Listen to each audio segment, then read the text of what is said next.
हाँ जी, सत श्री अकाल जी। आपका हमारे चैनल गुड वाइब्स पर हार्दिक स्वागत है। जैसे कि आपको पता है कि हम सिखों के गुरुओं पर वीडियो लेकर आते हैं, तो उसी कड़ी से जुड़ते हुए हम आपके सामने लेकर आए 5वें गुरु श्री गुरु अर्जुन देव जी के जीवन की कहानी। तो आए वीडियो शुरू करते हैं। श्री गुरु अर्जुन देव 15 अप्रैल 1573, 30 मई 1606 सिखों के 5वें गुरु थे। गुरु अर्जुन देव जी शहीदों के सरताज एवं शांतिपुंज हैं। आध्यात्मिक जगत में गुरु जी को सर्वोच्च स्थान प्राप्त है। उन्हें ब्रह्मज्ञानी भी कहा जाता है। गुरु ग्रंथ साहिब में 30 रागों में गुरु जी की वाणी संकलित है। गणना की दृष्टि से श्री गुरु ग्रंथ साहिब में सर्वाधिक वाणी पंचम गुरु की ही है। ग्रंथ साहिब का संपादन गुरु अर्जुन देव जी ने भाई गुरदास की सहायता से 1664 में किया। श्री गुरु ग्रंथ साहिब की संपादन कला अद्वितीय है, जिसमें गुरु जी की विद्वत्ता झलकती है। उन्होंने रागों के आधार पर श्री गुरु ग्रंथ साहिब में संकलित वाणियों का जो वर्गीकरण किया है, उसकी मिसाल मध्यकालीन धार्मिक ग्रंथों में दुर्लभ है। यह उनकी सूझबूझ का ही प्रमाण है कि गुरु ग्रंथ साहिब में 36 महान वाणीकारों की वाणियां बिना किसी भेदभाव के संकलित हुई। जीवन अर्जुन देव जी गुरु रामदास के सुपुत्र थे। उनकी माता का नाम बीवी भानी जी था। गोइंदवाल साहिब में उनका जन्म 15 अप्रैल 1563 को सोढ़ी खत्री परिवार में हुआ और विवाह 1569 ईस्वी में। सिख संस्कृति को गुरु जी ने घर घर तक पहुंचाने के लिए अथाह प्रयत्न किए। गुरु दरबार की सही निर्माण व्यवस्था में उनका महत्वपूर्ण योगदान रहा है। 1590 ई में तरण तारण के सरोवर की पक्की व्यवस्था भी उनके प्रयास से हुई। श्री गुरु ग्रंथ साहिब के संपादन को लेकर कुछ असामाजिक तत्वों ने अकबर बादशाह के पास यह शिकायत की कि ग्रंथ में इस्लाम के खिलाफ लिखा गया है, लेकिन बाद में जब अकबर को वाणी की महानता का पता चला तो उन्होंने भाई गुरदास एवं बाबा बुढ़ा के माध्यम से किक्तन मोहरें भेंट कर खेत झापिट किया। जहांगीर ने लाहौर, जो कि अब पाकिस्तान में है, में 30 मई 1606 को अत्यंत यातनाएं देकर उनकी हत्या करवा दी। स्वभाव गुरु जी शांत और गंभीर स्वभाव के स्वामी थे। वे अपने युग के सर्वमान्य लोकनायक थे, जो दिन रात संगत सेवा में लगे रहते थे। उनके मन में सभी धर्मों के प्रति अथाह स्नेह था। मानव कल्याण के लिए उन्होंने आजीवन शुभ कार्य किए। अकबर के देहांत के बाद जहांगीर दिल्ली का शासक बना। वह कट्टरपंथी था।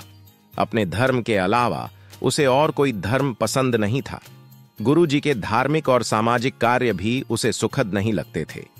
कुछ इतिहासकारों का यह भी मत है कि शहजादा खुसरो को शरण देने के कारण जहांगीर गुरु जी से नाराज था। 28 अप्रैल 1606 को बादशाह ने गुरु जी को परिवार सहित पकड़ने का हुक्म जारी किया। तुझा के जहांगीरी के अनुसार उनका परिवार मुर्तजा खान के हवाले कर घर बार लूट लिया गया। इस बाद गुरु जी ने शहीदी प्राप्त की। अनेक कष्ट झेलते हुए गुरु जी शांत रहे। उनका मन एक बार भी कष्टों से नहीं घबराया। तपता तवा उनके शीतल स्वभाव के सामने सुखदाई बन गया। तपती रेत ने भी उनकी निष्ठा भंग नहीं की। गुरु जी ने प्रत्येक कष्ट हंसते हंसते झेलकर यही अरदास की, तेरा किया मीठा लागे, हरि नामु पदारथ नानक मांगे। रचनाएं गुरु अर्जुन देव जी द्वारा रचित वाणी ने भी संतप्त मानवता को शांति का संदेश दिया। सुखमणि साहिब उनकी अमर वाणी है। करोड़ों प्राणी दिन चढ़ते ही सुखमणि साहिब का पाठ कर शांति प्राप्त करते हैं। सुखमणि साहिब में 24 अष्टपदी हैं। सुखमणि साहिब राग गावड़ी में रची गई रचना है। यह रचना सूत्रात्मक शैली की है। इसमें साधना, नाम सुमिरन तथा उसके प्रभावों, सेवा और त्याग, मानसिक दुख सुख एवं मुक्ति की उन अवस्थाओं का उल्लेख किया गया है जिनकी प्राप्ति कर मानव अपार सुखों की उपलब्धि कर सकता है। सुखमणि शब्द अपने आप में अर्थ भरपूर है। मन को सुख देने वाली वाणी या फिर सुखों की मणि इत्यादि। सुखमणि सुख अमृत प्रभु नामू, भक्त जना के मन बिसरामू।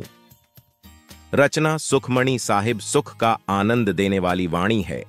सुखमणि साहिब मानसिक तनाव की अवस्था का शुद्धिकरण भी करती है। प्रस्तुत रचना की भाषा भावानुकूल है। सरल ब्रज भाषा एवं शैली से जुड़ी हुई यह रचना गुरु अर्जुन देव जी की महान पोथी है। गुरु अर्जुन देव जी की वाणी की मूल संवेदना प्रेमा भक्ति से जुड़ी है। गुरमति विचारधारा के प्रचार प्रसार में गुरु जी की भूमिका को भुलाया नहीं जा सकता। गुरु जी ने पंजाबी भाषा, साहित्य एवं संस्कृति को जो अनुपम देन दी, उसका शब्दों में वर्णन नहीं किया जा सकता। इस अवदान का पहला प्रमाण ग्रंथ साहिब का संपादन है। इस तरह जहां एक ओर लगभग 600 वर्षों की सांस्कृतिक गरिमा को पुनर्सृजित किया गया, वहीं दूसरी ओर नवीन जीवन मूल्यों की जो स्थापना हुई, उसी के कारण पंजाब में नवीन युग का सूत्रपात भी हुआ। गुरु जी के शहीदी पर्व पर उन्हें याद करने का अर्थ है उस धर्मनिरपेक्ष विचारधारा को मान्यता देना जिसका समर्थन गुरु जी ने आत्म बलिदान देकर किया था। उन्होंने संदेश दिया था कि महान जीवन मूल्यों के लिए आत्म बलिदान देने को सदैव तैयार रहना चाहिए। विरासत अमृतसर अर्जन के पिता गुरु रामदास ने उनके नाम पर रामदासपुर नामक शहर की स्थापना की, जो रामदास सरोवर नामक एक बड़े मानव निर्मित जल कुंड के आसपास था। अर्जन ने अपने पिता के बुनियादी ढांचे के निर्माण के प्रयास को जारी रखा। अर्जन के समय में शहर का विस्तार हुआ, इसका वित्त पोषण दान से हुआ और इसका निर्माण स्वैच्छिक कार्यों से हुआ। पूल क्षेत्र पूल के पास गुरुद्वारा हरमंदिर साहिब के साथ एक मंदिर परिसर में विकसित हुआ। अर्जन ने 1604 में नए मंदिर के अंदर सिख धर्म का धर्म ग्रंथ स्थापित किया। जो शहर उभरा उसे अब अमृतसर के नाम से जाना जाता है और यह सिख धर्म का सबसे पवित्र तीर्थ स्थल है। रामदास के प्रयासों को जारी रखते हुए अर्जन ने अमृतसर को एक प्राथमिक सिख तीर्थ स्थल के रूप में स्थापित किया। उन्होंने लोकप्रिय सुखमणि साहिब सहित बड़ी मात्रा में सिख धर्म ग्रंथ लिखे। अर्जन को कई अन्य बुनियादी ढांचा परियोजनाओं को पूरा करने का श्रेय दिया जाता है, जैसे संतोखसर, शांति की झील और गोंगसर घंटियों की झील नामक जलाशय, तरण तारण, करतारपुर और हरगोबिंदपुर शहरों की स्थापना। गुरुजी की शहीदी। जहांगीर ने गुरुजी को संदेश भेजा। बादशाह का संदेश पढ़कर गुरुजी ने अपना अंतिम समय नजदीक समझकर अपने 10-11 सपुत्र श्री हरिगोबिंद जी को गुरुत्व दे दिया। उन्होंने भाई बुड्ढा जी, भाई गुरदास जी आदि बुद्धिमान सिखों को घर बाहर का काम सौंप दिया। इस प्रकार सारी संगत को धैर्य देकर गुरुजी अपने साथ 5 सिखों भाई जेठा जी भाई, पैड़ा जी भाई, बिधिया जी, लंगाहा जी, पिराना जी को साथ लेकर लाहौर पहुंचे।